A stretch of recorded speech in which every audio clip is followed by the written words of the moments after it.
I was taught my entire life growing up that boys would take care of the finances and girls would be in charge of having the babies. And that is what the message was. And so I was convinced. I didn't know anything. I started out at ground level, but what I found out is that I loved it. Like, I loved the idea of finance. I loved the world. I loved how they were able to help people, how financial advisor could take a look at what someone was doing and tweak a few things and help them to really have a solid base for growth, and then watching them like realize dreams. Lorie, it is fantastic to have you on the show today. Thank you so much for agreeing to this and having this conversation with me. For those of listeners out there who have no idea who you are, give the brief little, elevator pitch. Sure. So my name is Lorie Jones. I am the owner of Fearless Financial Advisors. I have been in financial advising for 15 years now. And I am one of those really weird people that loves finance and spreadsheets at like a 10. Like, you cannot tell me it's boring. I think it's the best, most fun thing to do in the world. So that's me. Oh, I love that so much. I actually have a colleague who has a mug that says something like "spreadsheets for the win" or something like that. So yeah, I get it. Anytime I have a spreadsheet question, I need to ask my husband because he knows all how to concatenate things, or I don't even know the word. I'm like, I don't know what I'm doing. Yeah, you're like, here's the spreadsheet, you fix it. Yeah. With me, I have a sweatshirt that's like, ooh, there's a spreadsheet for that. And that is pretty much my life motto. Oh, awesome. That is awesome. All right. So we will get into that, definitely, how you came about to be a financial advisor for the last 15 years. But as we always start these episodes, I'd love to travel all the way back in time to young you. What was that very first job, that very first thing you did where you felt that first twinge of, being independent? So I got my first job at age 15. I was working for McDonald's. And it's actually funny because it feels like there's like something like 89% of people have worked at McDonald's at some point in their life. So, but I worked there all the way through high school, and I made manager before I was even graduated. So I was like a junior in high school, and I was the manager, managing a team at McDonald's. And what I loved about it was always busy, and it took some thought, to kind of make sure that all your team members were happy, everything was getting done. And I think it was less about the job and more about like the leadership. It just really appealed to me, that idea of helping and growing a team and being a good leader. And that's kind of something I've taken with me throughout my career journey. So I went to college. I actually worked at McDonald's all the way through college. I went through Hamburger University, Candace. I was like a serious McDonald's sort of person. Like that. Oh, that is so cool. You have to tell us more. You have to tell it, like, what is that Hamburger University? I love that. I know it's just a whole bunch of training that you can go ahead and get some letters behind your name and some credentials to know that you can, like, I helped open up other stores in different places for my management team. I would take a team of 4 or 5, and we would go in and train other store owners across the region on how to open up their own stores and stuff like that. So it was kind of like it was a really good place to start.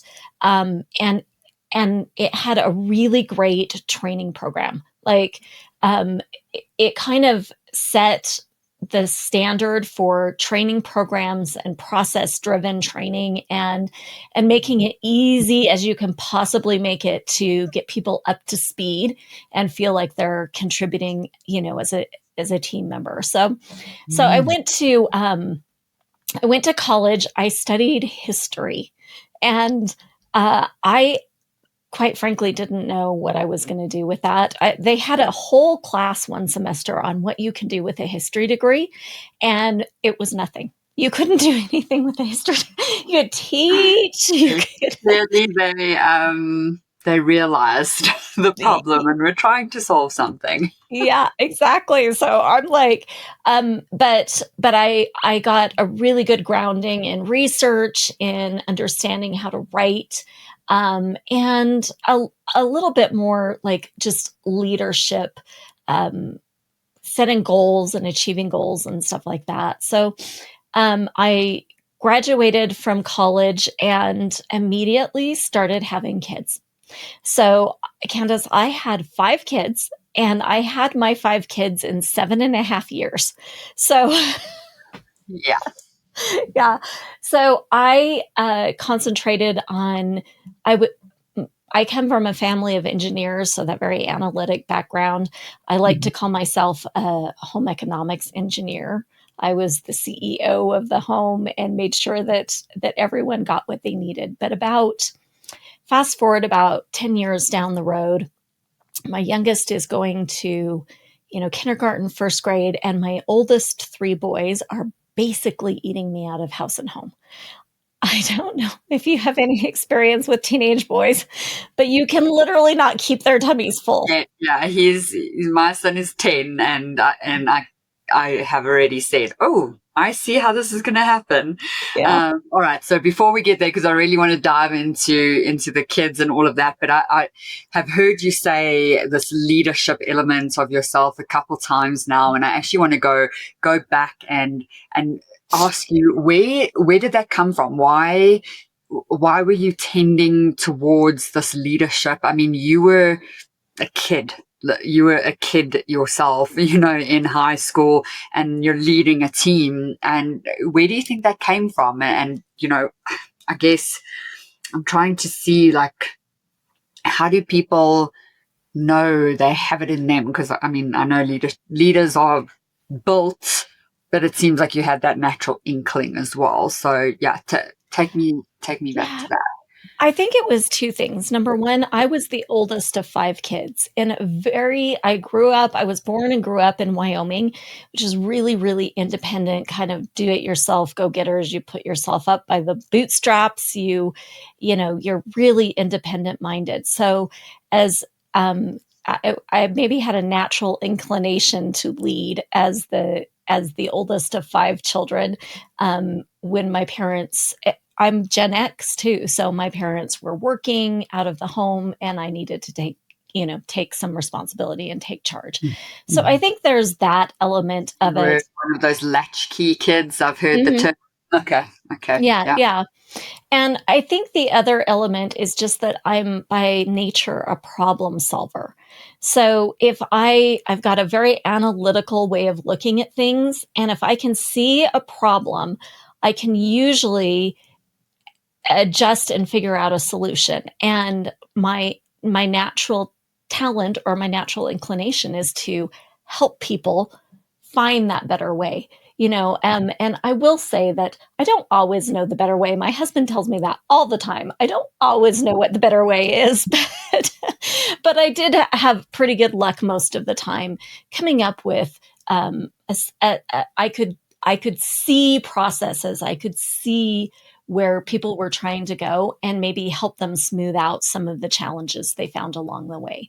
Mm-hmm. And so I think that natural sense of, I'm less of a bossy leader and more of a servant leader, like, ooh, let's figure this out.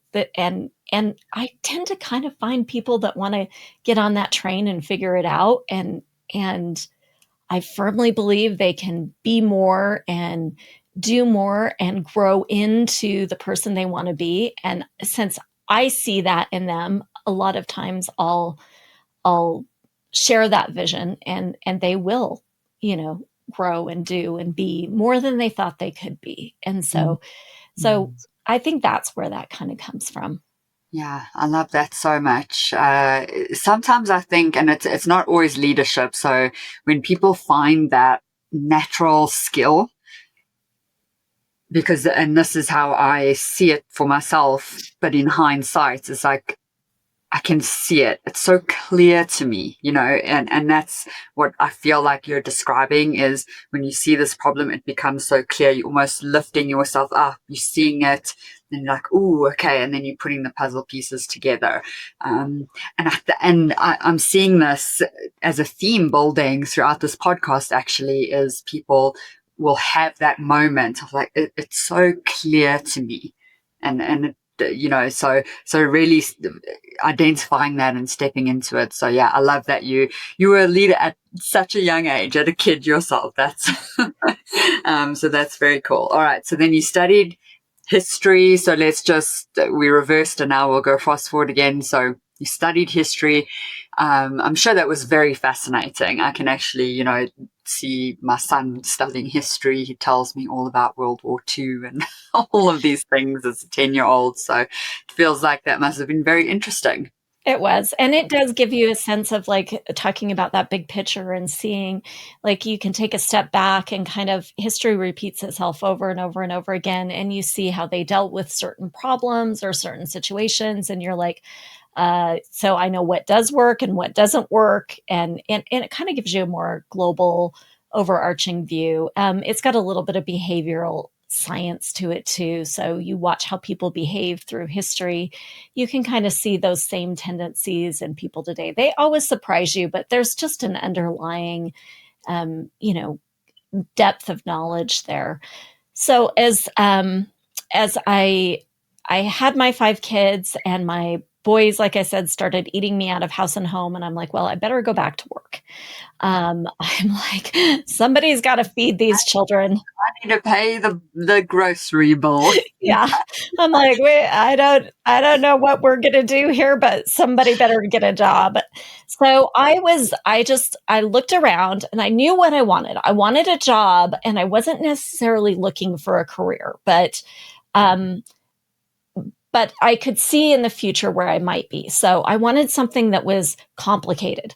Like I wanted it to be so complex that I could learn and learn and learn and still have things that I would be able to learn. I didn't want to, get bored. I wanted it to be somewhere where I could make a difference, where I could help, where I could learn the things that I needed to do, and then help show others how to do those things so that they could improve their life. And so I started looking and I got a position as a secretary in an RIA firm. And RIA is like a registered investment advisor. So it's like a financial services firm with a whole bunch of advisors. And I came from history. I was taught my entire life growing up that boys would take care of the finances and girls would be in charge of having the babies. And that is what the message was. And so I was convinced. I didn't know anything. I started out at ground level, but what I found out is that I loved it. Like I loved the idea of finance. I loved the world. I loved how they were able to help people, how financial advisor could take a look at what someone was doing and tweak a few things and help them to really have a solid base for growth. And then watching them like realize dreams that they, through the years that they were able to save and realize the vacation house or the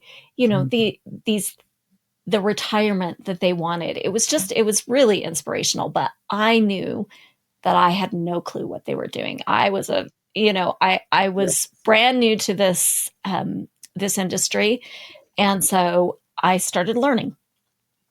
I got I want to dig into that mindset of yours because you mentioned men looked after the money, women had the babies.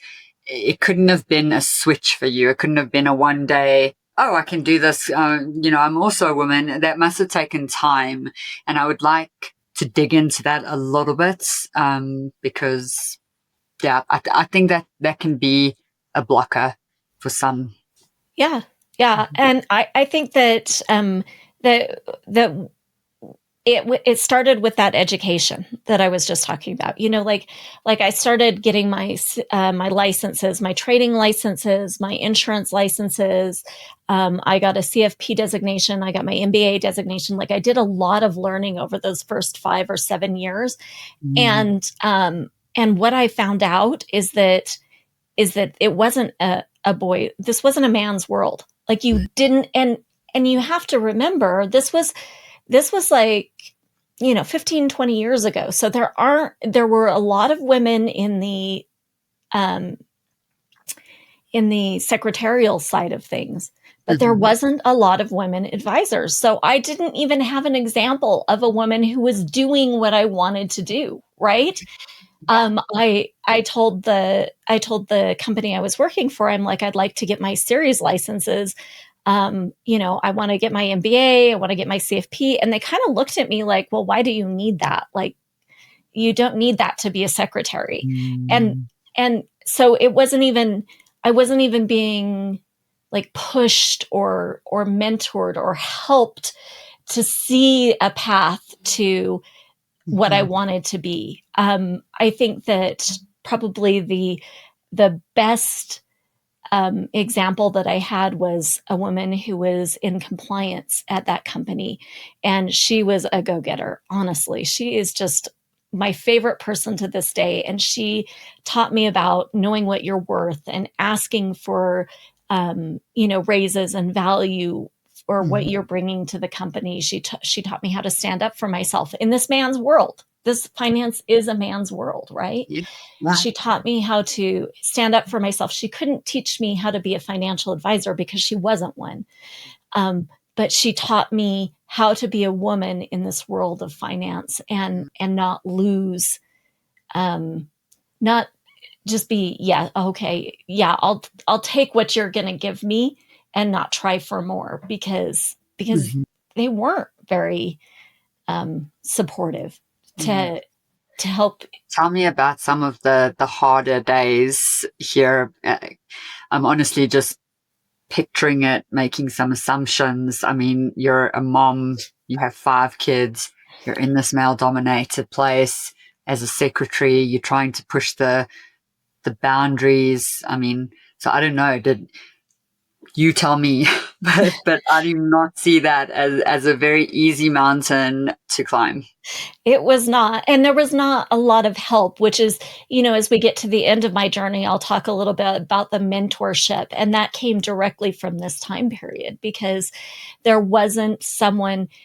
I said I wanted to take the Series 7 exam. And so I bought the book.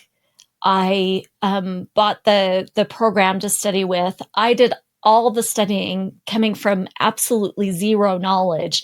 So there wasn't anyone that was explaining the difference between an RIA or a broker dealer or the different sort of instruments or the options. I studied all of these things on my own because there wasn't anyone who would help me or even thought that was important to do. Like it wasn't that they were like fighting against me.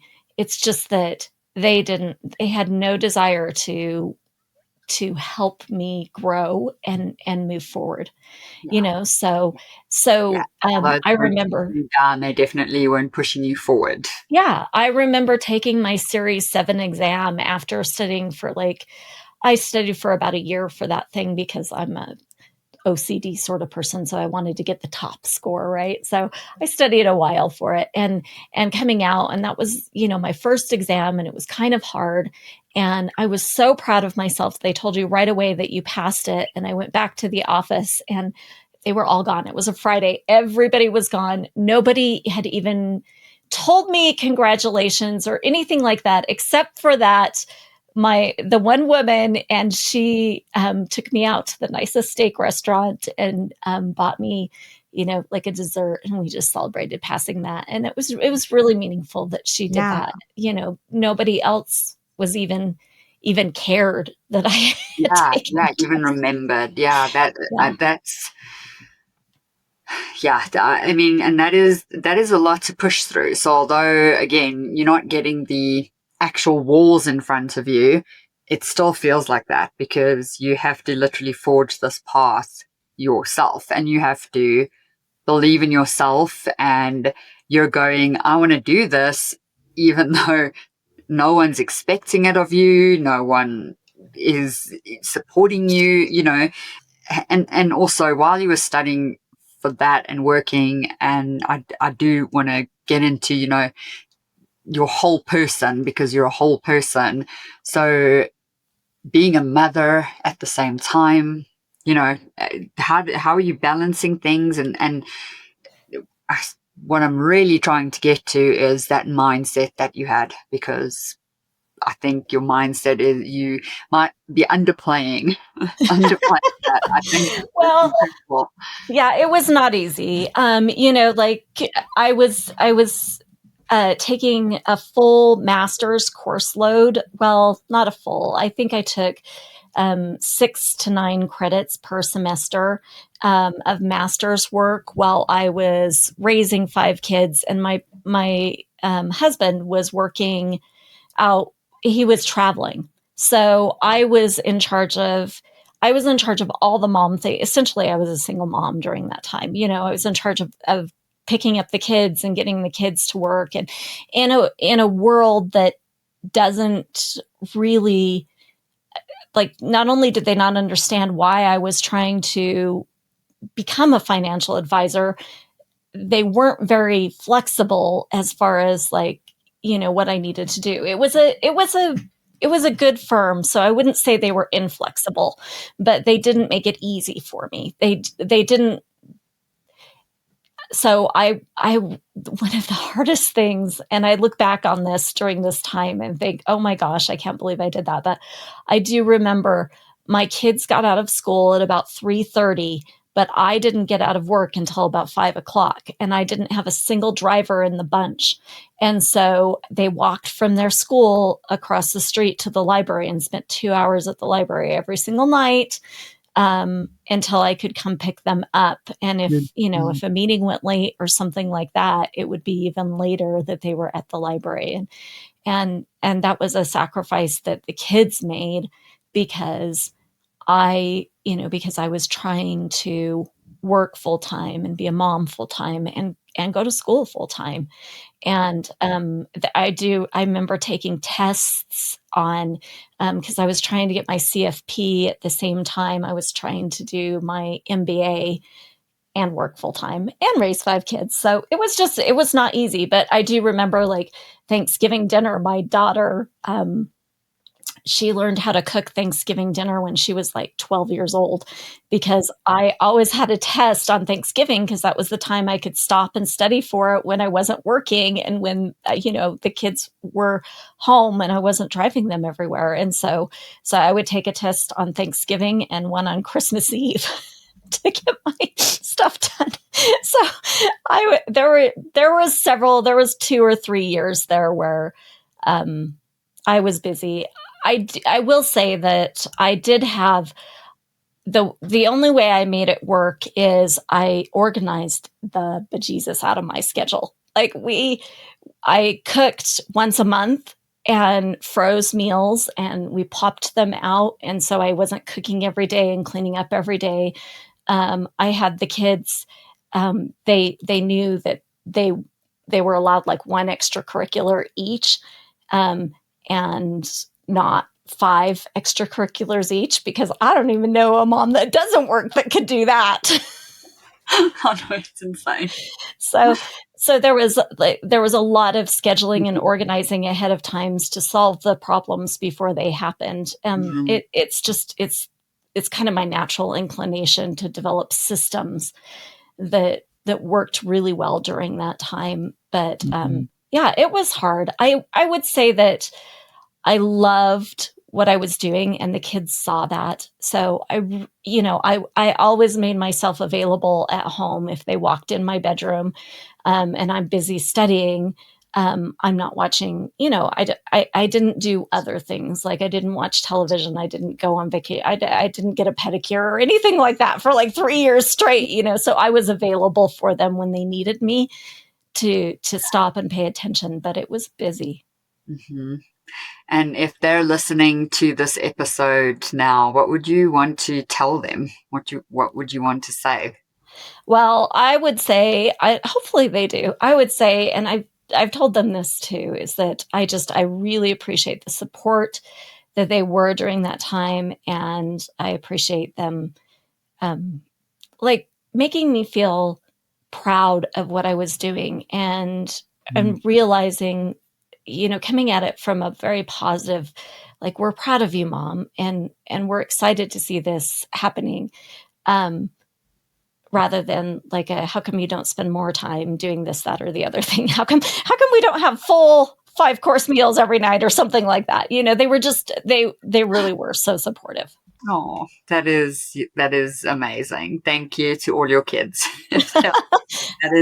That is really great, and I think that makes such a big difference. And I feel like I might be a few years behind you, kind of in the thick of it, getting my kids to sacrifice a few things, and that guilt and that balance, and making sure that they know how important they are, but that you also have this other side of you. Mm-hmm. Yeah, and I think that I think you kind of have to, the mindset, you talked about the mindset a little bit. You really have to come at it with a sense of like, there will be other times in our life, and I spent 10 years, 15 years, at home with the kids one-on-one when I was doing, day in and day. They were my only job. So they actually kind of were okay with me going back to work and school because I wasn't paying nearly as much attention to what they were doing on a daily basis. But there are, it may not be a balance in a day or a balance in a year, but it is definitely balance over their lifetimes. Like I was very detailed and in very involved in the schools all the time and stuff like that when they were younger. And then we switched, and I had to do a lot of the schooling and testing and learning as they got older. Yeah. Oh, I love that perspective. So it's not a balance in a day, a week, a year, but it's balance over time. Love that. That is a call out for sure. All right. So you pass, you go out for the best steak with your mentor. What happens next?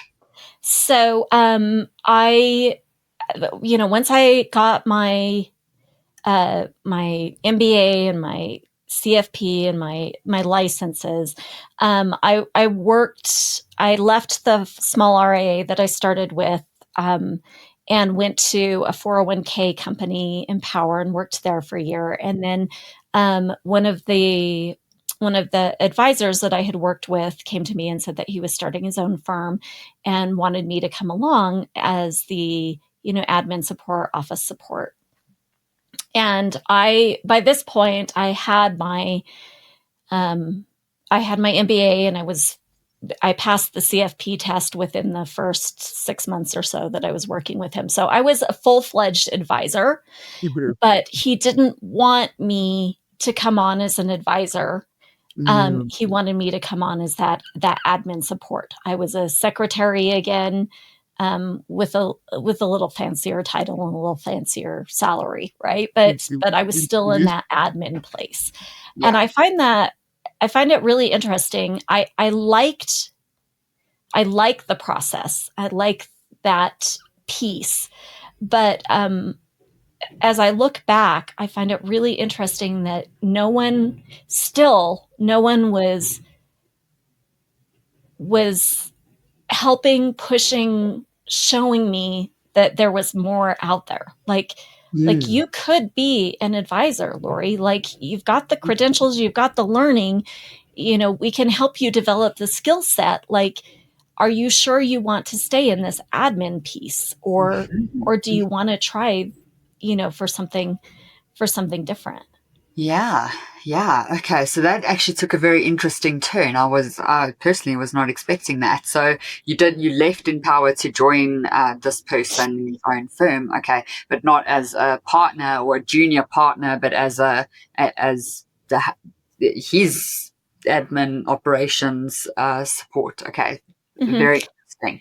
So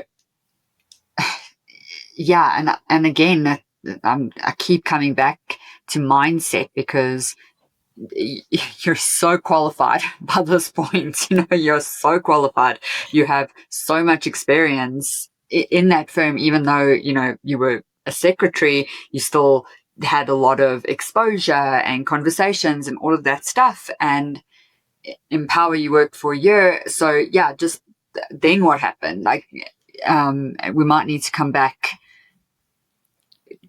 to what was keeping you stuck, but what happened after you joined as Yeah. a person?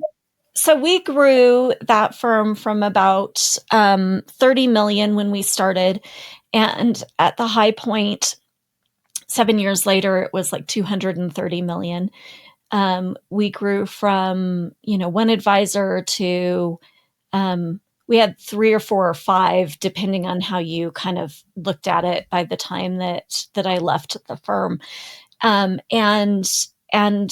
through that period, I I gained skills as far as I had all the book learning and the knowledge that you needed, but I was able to sit in client meetings and then eventually run client meetings and then, take over client relationships.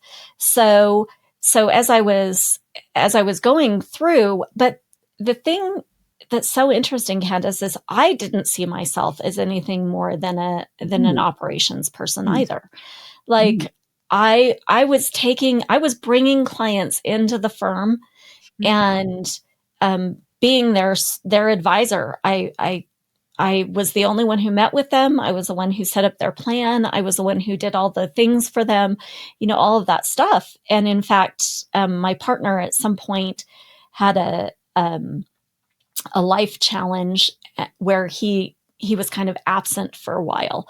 And so at that point, I just took over. I ran things. I had meetings with all the clients and handled all the things that came up. And it was rare that he was in the office during that time frame. So mm, so mm, I was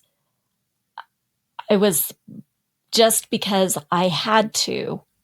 I was there not only doing the advisor's job at this point, I was also doing the business owner's job at this point and taking care of that side of things too. I had a team. I was working on mentoring and growing them, and um, doing all those challenging things. So the good news is that I got a lot of experience. Um, the mhm, interesting thing, looking back, the interesting thing is just that why did I not see myself for mm. who I was? Yeah, I I can't, to this day, I $200 can't tell you. million is nothing. I just saw I worked for a client in the financial services, and we had the whole list of the top firms, with the big four, Deloitte and KPMG and blah, blah, blah. And 200 million would put you in, the top 39. Like, Yeah, that is crazy. yeah, it was Oh it, my it was gosh, yeah. pretty successful, and I was running both the back office. You are essentially the 2RC, right? Like, you are equal to the owner. Yeah, So, yeah. yeah, I was running both the back office part of things, and doing all the operations and making sure all those. By this point, I had a team underneath me who was doing like the day to day kind of Mhm. paperwork and things like that. And I would come in when the problems got difficult or the clients got, had something they couldn't take care of. And then I was running my own book, where I was taking care of at one point up to like 150 different clients.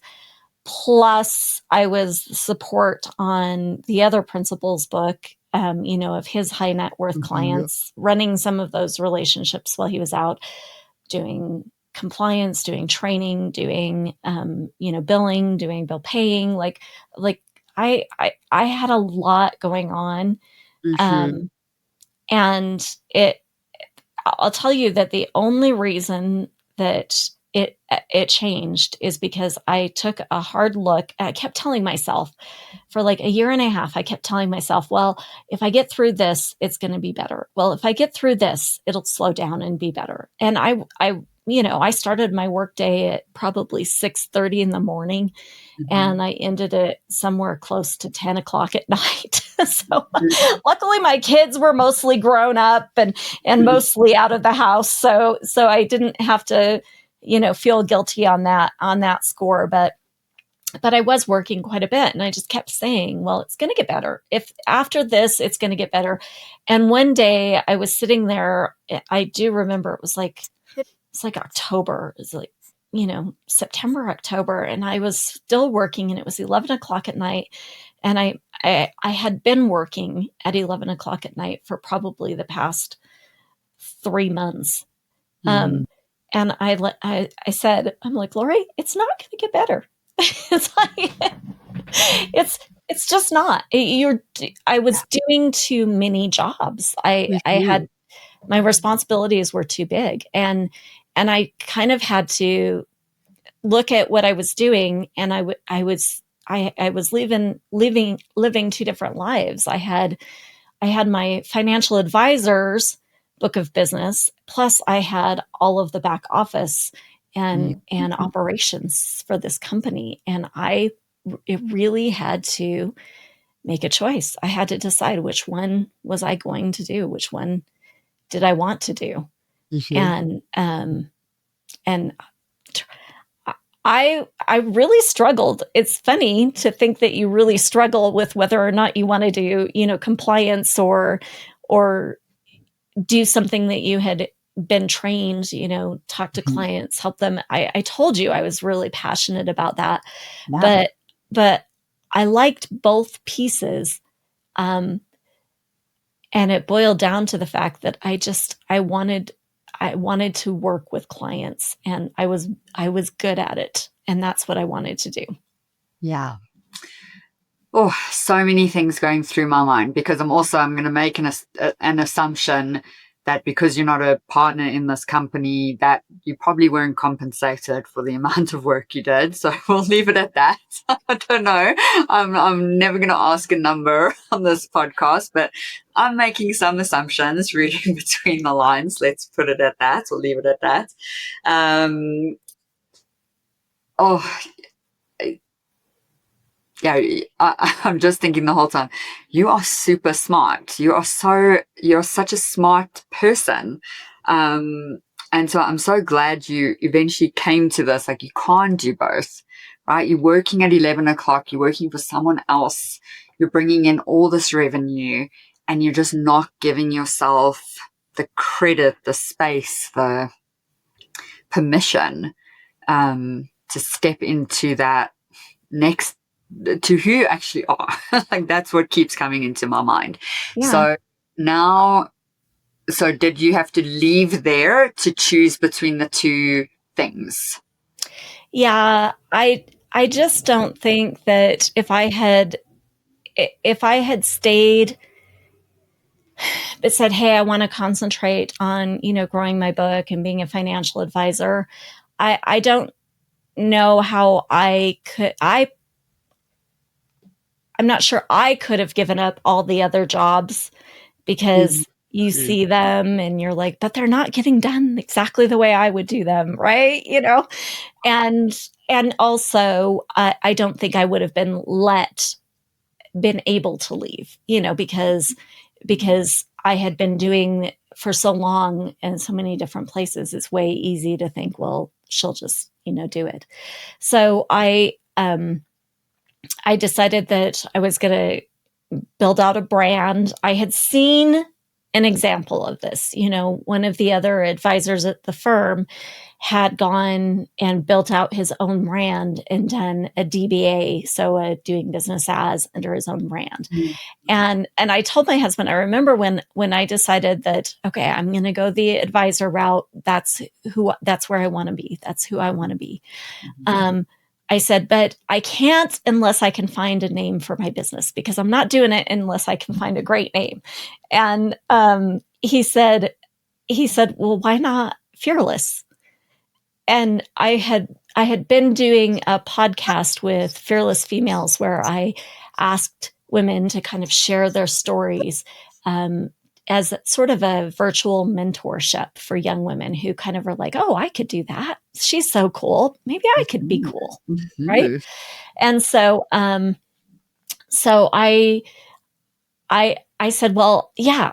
Oh, I do like that. Fearless Financial Advisors. And he got on the computer and he's like, yep, it's available. And so my last stopgap for I'm not doing it until this happens, it was gone in 15 minutes. And we needed a push. Yeah, we registered the Fearless Financial Advisors name. No and that more I did excuses. Yeah.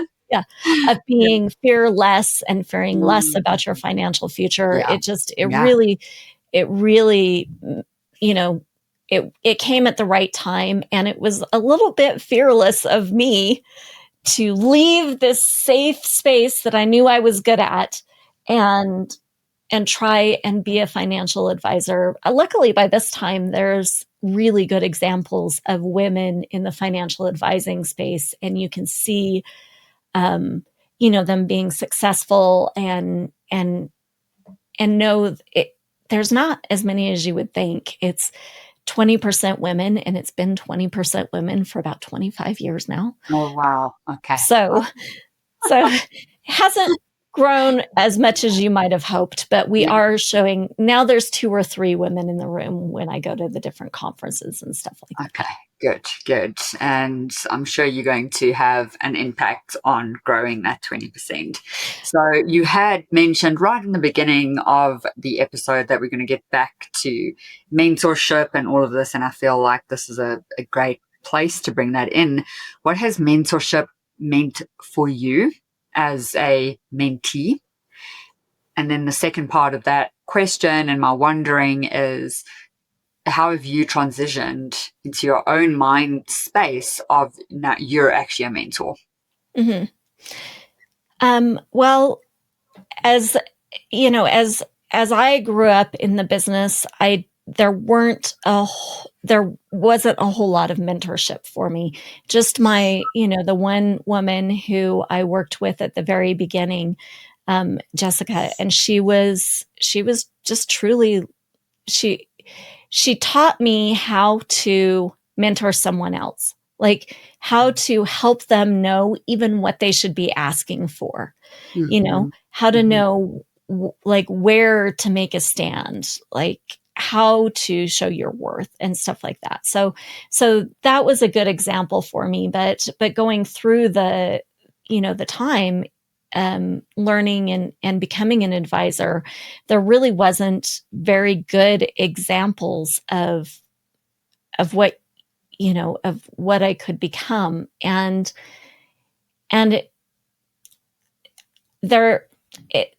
I was really good at operations. And so you tend to be like, well, don't ever quit or do anything else or try anything new, because then you won't be doing operations for me. And that's what I need. So I'm not going to help.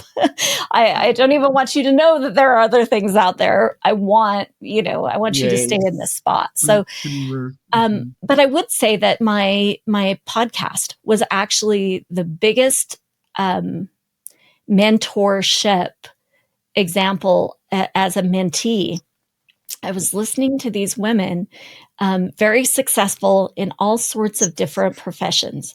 And I listened to them for a year. I listened to their stories and I would be like, oh my gosh. And I'd call my mom and I'd be like, oh, you've got to hear who I interviewed today. This was so cool. Or, I'd tell my daughter, I'm like, I just talked to the most amazing woman and this is what she was doing. And after listening to their stories, I started thinking, well, what she does, she's not, she's not superwoman. Like, she's just like me.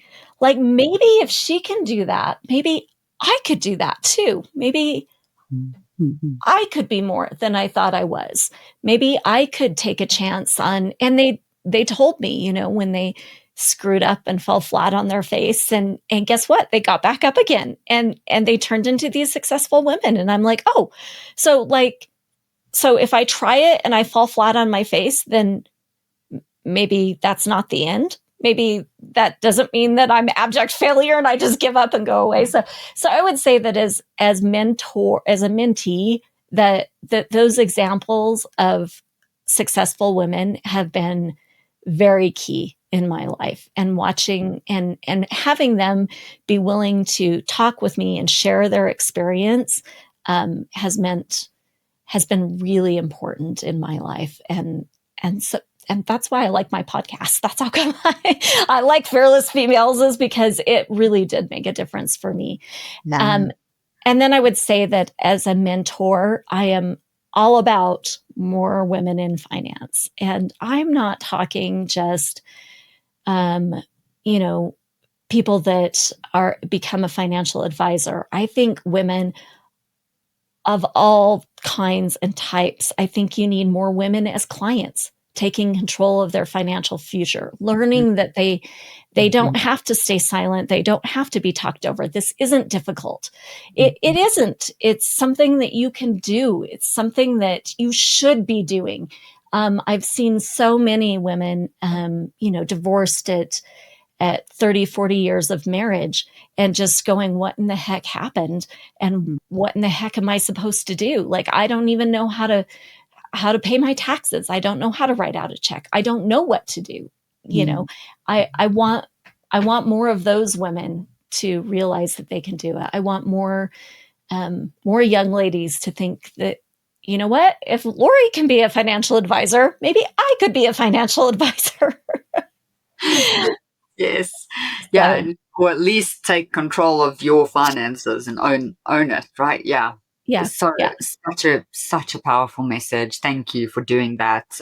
It is so needed. I do want to ask one more question, because I know we're coming up to time. One more question before the final question, but throughout your career, if you look back, is there any times that maybe, if you could go back to yourself, and we're not going to thank yourself just yet, but we're going to look, is there any times in your career that you wish you had done something differently, that you wish you moved differently or made a decision to, step into who you were meant to be quicker? And the reason I'm asking that is because if someone is listening and they're feeling like, well, I'm really good at this thing, but I just love this other thing and I really want to move, but I'm too scared, and, the risk, and, what advice would you give to that person based on your journey? Yeah, be fearless. That is my advice. You absolutely can do it. And what's the worst that's going to happen? Again, you're going to fall flat on your face. You're going to pick yourself up and you're going to try again. Right. And I think that, I would go back and tell myself that I could be a financial advisor much earlier than I actually did take control and start doing that. I was unsure. It's imposter syndrome. I didn't know if I could do it. I was worried about it. And all the women that I left unhelped and unseen during those years that I was worried about, imposter syndrome. Am I good enough? Can I do it? Those are chances that I won't get back again, that I won't be able to go back and help them. And I think that if you just can listen to stories of people who are successful over and over until you start thinking, you know what? they're not that much different than me. Mm-hmm. What if I could do it too? Mm-hmm. You know, Mm-hmm. I just take that first fearless step, just a little bit, just be a little bit brave. Mm-hmm. Mm-hmm. Oh, I love that so much. And I guess I lied because I want to ask you one more question. Is there anything we should be talking about more when it comes to building this career, this life that you're just meant to live? Yeah, I think that it's really interesting that um, the narrative right now is more male mentorship. And I don't disagree, but I think we're neglecting to see all those really amazing women who want good things for us as women. So I think that there's a different sort of energy that women bring to this process. And so I think that if you I don't want to discriminate against men, but I do think that if you can find a woman who's in your court, she is 100% on board and she will do everything she can to help you grow and get ahead in a way that you're just not going to find in other mentorship areas. So find that woman who's the one that you want to be and ask her how she got to be so cool. Because trust me, she'll tell you. I love how you say that they'll tell you how they're so cool. Because that's exactly how I feel. Like, oh man, you're so cool. So yeah, I get that. All right. Final question, I promise. Travel all the way back in time, Lorie, to young you, however old you were. What would you thank yourself for doing then that really set you up for who you are today, the success you've had, the career you've built, the life you've built? What would you thank yourself for doing? I say I would thank myself for staying curious, being open and learning. Like, if I hadn't asked and learned and grown, I would not be where I'm at today. If I wasn't brave enough to go up, my motto is always, all they can say is no. All they can tell me is no. And so if I hadn't gone up and said, oh, you're doing some really cool things, will you tell me what you're doing or how you're doing it? Listening to podcasts, getting in front of professors, like, especially as you get further on in your career, like the idea of learning from people who are doing what you want to do and being who you want to be, it's priceless. And the fact that they'll turn around and help you and give you that information and tell you how they got there and what they did. I am so glad and grateful that I was willing to ask and be curious and listen and learn. So that I would do that. Love it. Absolutely love it. That is really so thoughtful and so doable. It's not this big pie in the sky thing. It's so doable. Everyone should go and do that. All right. So, Lorie, who should contact you? Why should they contact you? Yeah, let's shout from the rooftops. You've got to get your message out there and get you out there. Well, I love that. And like I said, my message is more women in finance. I feel like I am a safe place for women who are like, I haven't done this. I'm not sure I even want to understand finance. I've had couples come to me where the guy is interested in finance and his wife is like, I'm not at all interested, but if you make it fun and bring a few snacks, I might show up to the meetings and then I can learn a little bit about this world, because I do think it underpins your life. It underpins your dreams. It underpins who you can be, who you turn into, how you can raise this next generation. Even if you don't have kids, like as women, we give back. We grow we grow our kids, we grow others' kids. We are more likely to be mentors and connectors and inspirers. And so, so send me those women, like those ones who aren't sure they really do like spreadsheets as much as I do, but they're curious to find out. Awesome. Is there a minimum income level that you support, or are you just all for women in general? So I talk to absolutely anyone, but in order to be a client, we do have a minimum. It's 500,000 in assets under management is who I help with. But I am so passionate about getting you started on the right track, that don't hesitate to reach out and just say, hey, can you give me some pointers? Because I will. Yes, you absolutely will. I believe that. I know it.